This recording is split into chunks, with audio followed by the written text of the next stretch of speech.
はい、電吉クラブです。今回は相模原模型クラブさんの N ゲージ鉄道模型の運転会があるというので、ここ相模原市淵野辺にやってきました。すごいですね。駅からほど近い鹿沼公園に日本最大の貨物用蒸気機関車 D52 が美しく生態保存されています。今回走らせていただこうと持参した車両は昭和時代を走った二軸貨車の貨物列車なんです。すごい偶然です。でも機関車はレゴニじゃないんです。レゴニ加藤から発売されるのを首を長くして待ってます。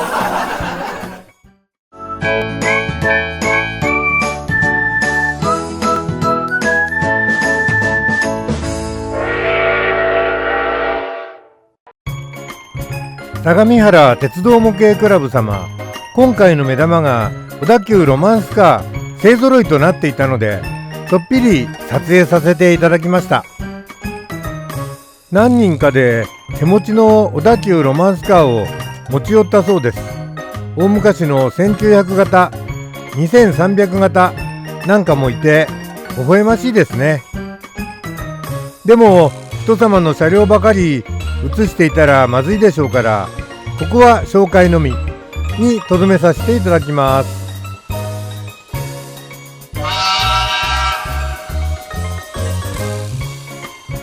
今回はメンバーも大勢いらっしゃる相模原鉄道模型クラブ様にお邪魔して車両を走行させていただきます。そのためできるだけ車両が被らないよう、電吉クラブは昭和時代の二軸貨車を持参しました。後半ではクラブの皆様が持ち寄った集合レイアウトを走行させていただくシーンもあります。皆様の渾身の作である風景の中を電吉クラブの二軸貨車が走ります。どうぞ最後までお付き合いください。電吉クラブの二軸貨車なんですけど、このように貨物列車 ① 02で2箱、こちらにもう1箱貨物列車 ③ があります。で、この貨物列車 ① は中身をお見せしますと、こんな形で3列 ×8 段24両の二軸貨車を収納しています。有害車があれば無害車もあり、タンク車もあり、冷蔵車もあり、通風車もあり、家畜車もあり、車掌車もありというセットです。こちらは貨物列車 ② ですが、これも内容的には ① とよく似ていてご覧いただきましょう。はい、このようにやはり3列 ×8 段24両の二軸貨車を入れてあります。こちらもやはり有害車があり、無害車があり、冷蔵車がありで、この辺に変わったところではテラがいます。それからタンク車があり、そしてまたワムテラがいて、ここに車掌車がいる、こんな編成になります。無害車なんですけど、こんな形で積み荷を自作しています。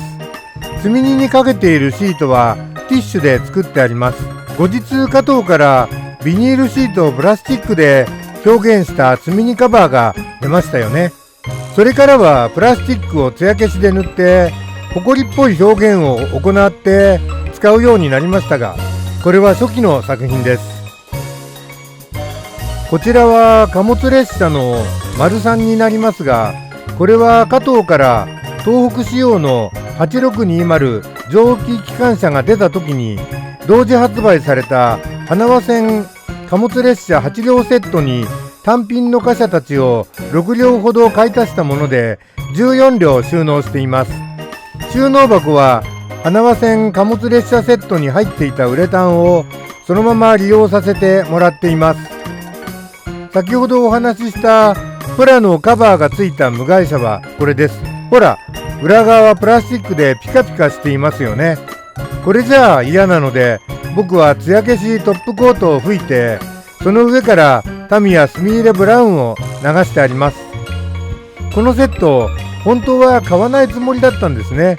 48両もあってお腹いっぱいですから。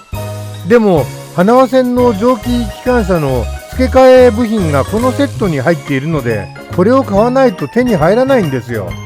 加藤もやってくれますね。やられたーって感じです。上司にはとても言えませんが、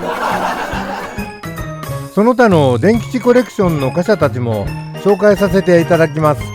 こちらはトラ9万とワム4万8000を収納しています。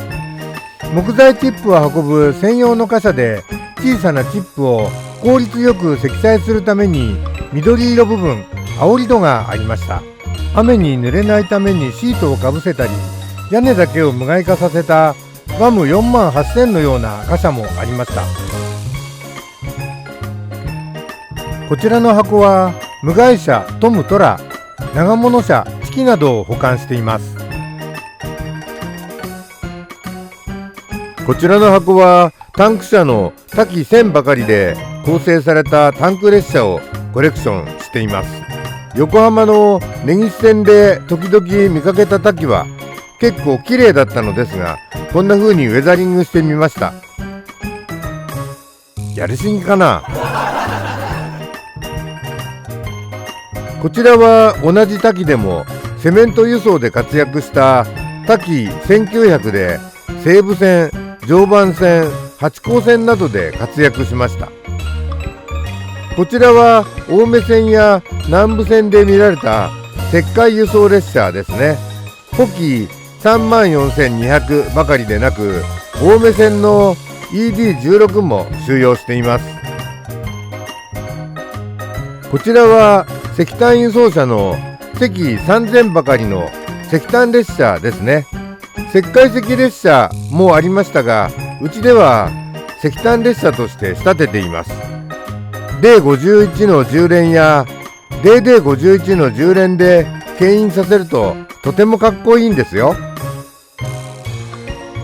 こちらは石炭や石灰石を運ぶ車両としては、先ほどの石より一回り小さい二軸貨車でセラ1と言います。昭和30年代に九州地区に大量投入され、筑豊の石炭列車として活躍しました。こちらはD50牽引がよく似合います。あれれ、箱の表記が間違っていますね。中国地方になってる。後で直しておきますね。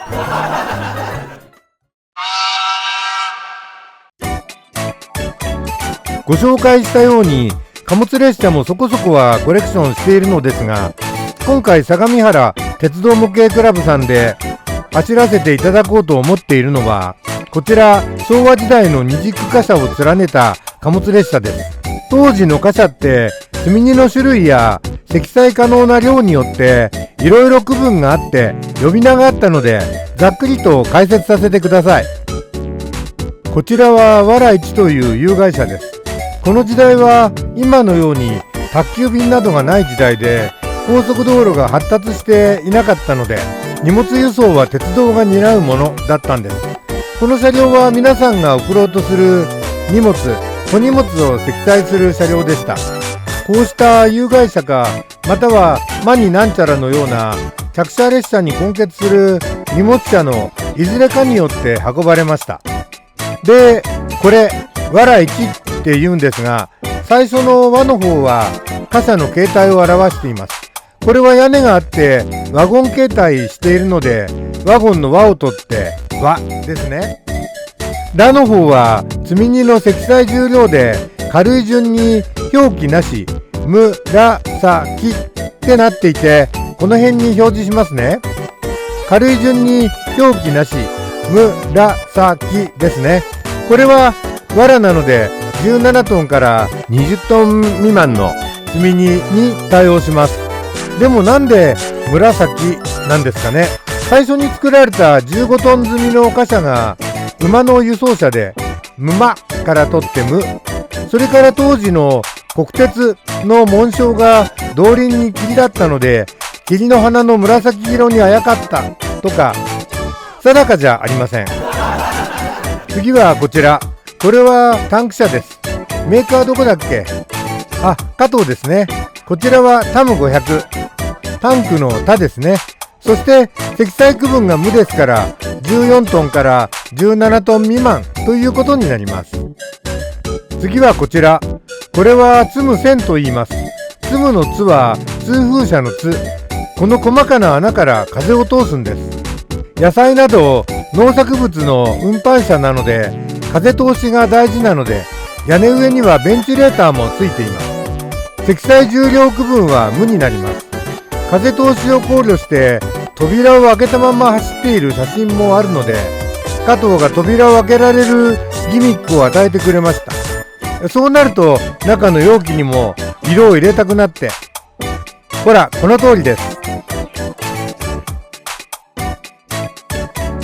はい、次はカ3000という貨車ですね。カ3000のカは家畜のカです。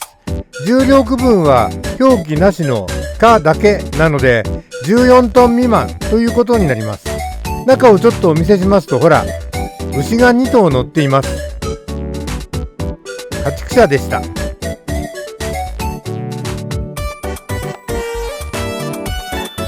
次はこれ、白い冷蔵車レ12000、冷蔵車のレですね。屋根上の色が生産されたロットにより白と黒が存在します。そしてこのように車体がシルバーの冷蔵車もあります。屋根上のここの箱に氷など冷媒になるものを入れて冷蔵したんです。昔は冷蔵庫のような冷却装置がまだまだ力不足だったので、氷など原始的な手段を使ったんですね。これ冷蔵車の例だけで積載重量記号はないので、積載重量は14トン未満になります。次はこちら、屋根のない貨車を無害車と言いました。これはトラ55000。最近では積み荷カバー付きで販売されています。土砂とか木材、電線などの洗剤などオールマイティーな活躍を見せました。雨対策として多くの場合積み荷カバーが使われました。積み荷カバーのシートは製品ではテカテカしていてみっともないので、僕はこのように艶消しクリアを吹いた上にタミヤのスミーレブラウンを流して拭き取っています。トラのトは土砂の土の濁点を取ってと、ラは積載重量区分が17トンから20トン未満であることを示しています。こちらは床板、側板、屋根、扉すべて鉄板製とされた有害車でテム300と言います。手は鉄製の手から来ています。主な積み荷は生石灰で、生石灰の水との化学反応を避けるためにオール鋼製の有害車が使われたんだそうです。室内を真っ平らにするために側柱はすべて外部に建てられていたので、ゴツゴツとした外観が特徴的でした。こちらはワム9万、国鉄で最も多い18,790両も作られた有害車で、黒貨車の代名詞になりました。で、こちらは最初に紹介したワラ1。ワム9万が片開き扉なのに対して、ワラ1は両開き扉に進化していますね。で、この辺にはワムとかワラが連なっていて、ここにまたテムがいます。そして最後のこちらはヨー5000、車掌車になります。昭和の時代の貨物列車を再現する場合、車掌車は欠かせませんね。有害車と合造車になったワフなんて形式もありました。蒸気機関車の時代からディーゼル、電気と機関車のブレーキ性能が上がったことで、車掌車はだんだんつながれなくなりました。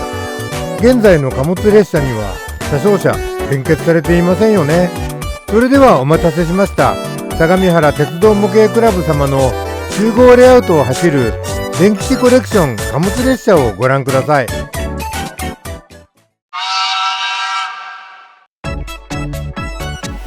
早速雪景色の中に人のデゴイチが牽引する貨物列車が現れました。今回僕はビジター参加という立場で運転会に参加させていただきました。受付にレイアウトの空き番線が分かるようになっていて、空いている番線を30分間目安でお借りできるんです。公民館の大会議室には新百合ヶ丘鉄道模型クラブ様のスペースを含めて大きなレイアウトが5つありました。その中で皆様が持ち寄った集合レイアウトに空きがあったので、こちらのレイアウトで走行させていただきました。緑使いが豊富で、駅前の樹木と合わせて南国イメージいっぱいの駅をゆっくり貨物列車が通過していきます。こちらはシェルター式のトンネルを出てかわいいガーダー橋を渡るシーンです。メンバーの皆さんがあちらこちらで談笑しながらそれぞれの運転を楽しんでおられますので、現地の走行音の中にはどうしても話し声が混じりますが、そこはご勘弁くださいね。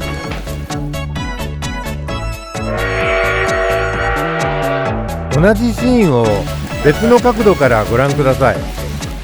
昭和の貨物列車、結構似合いますね。二軸貨車は最高速度65キロの車両もあるので、こんな速度が似合うんですよ。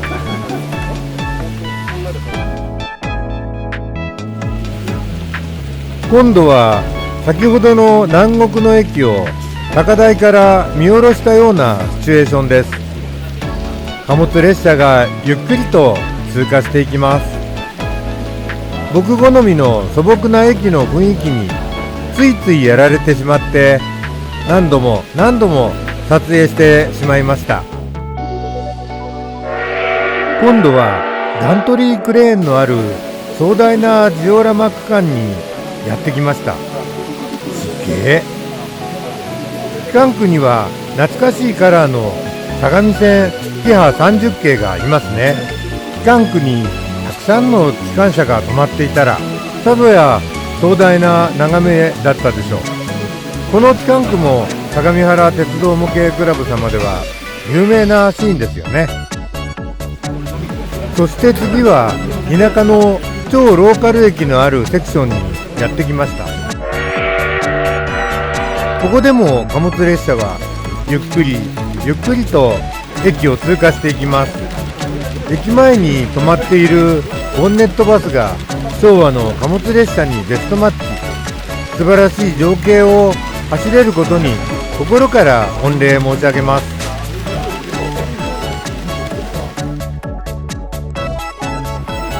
今のローカル駅を別角度から映してみました。遠くに先ほどのガントリークレーンが見えます。24両連なる二軸貨車がコトコトレールの音を響かせて走ります。正解でしたね。二軸貨車。二軸貨車といえば決して忘れちゃいけない機関車がいます。そう、東海道の主とも言われた EH10 電気機関車です。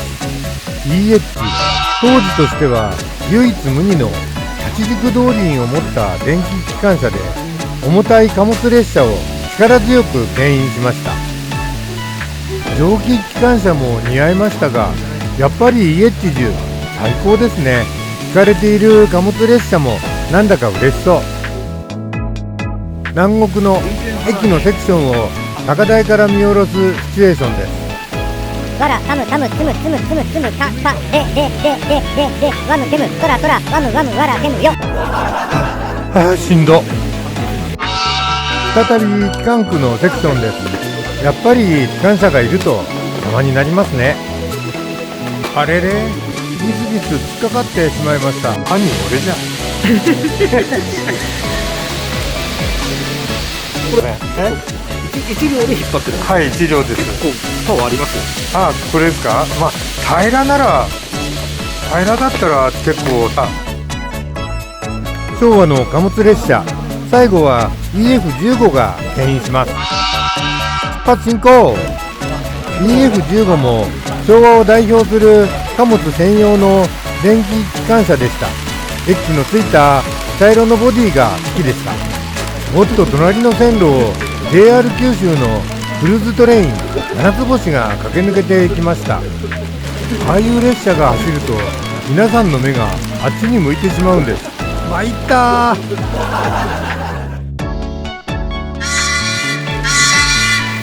相模原模型クラブのメンバーの方の七つ星、漆のような光沢の車体が見事ですね。さっそうと駆け抜けていきます。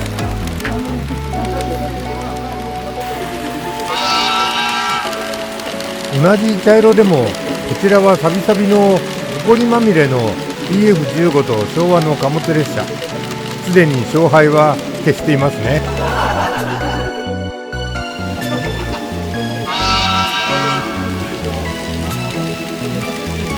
そんなこんなで相模原鉄道模型クラブ様のレイアウトを走らせていただいた電気クラブの車両たちでした。